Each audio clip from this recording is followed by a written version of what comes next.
咱国做的长水南海鲲号目前也在测试的阶段，不过主要咧推动黄曙光说是辞掉国安会资深委员的工作，因为这海鲲号的海上测试是确定要延期啊，外界就咧要讲，伊敢是为着要负责这个情势。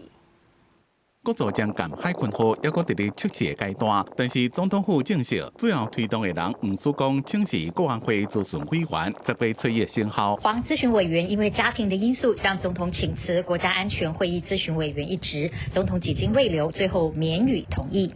黄曙光2016年升海军司令，任内处理包括将舰原型舰合约设计、细部设计加造舰等作业。 2021年退伍接国安会主委，加将舰各组调一人，但是2024年海军号停工测试最后阶段是调一人，这么个是主委完成阶段性任务。争取到友盟国家提供红区装备，对前舰来讲是最重要的关键装备的部分，因此。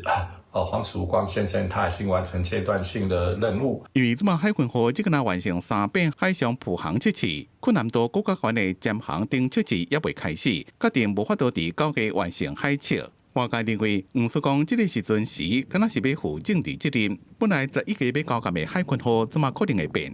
应该是会做最后一次前往的所有完整的测试。那后续之后的海测。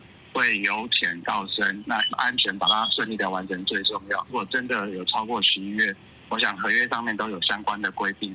大船讲，后这边的普航要验证海鲲号的监航条件，会伫咧安全考虑下，暂不完成规划。想办法把东西摆上去以后，再来想办法整合，这是一个非常困难，而且也一个高风险的。这整合的问题，我在猜。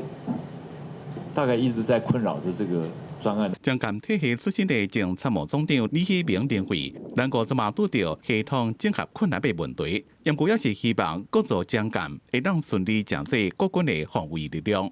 记者综合报道。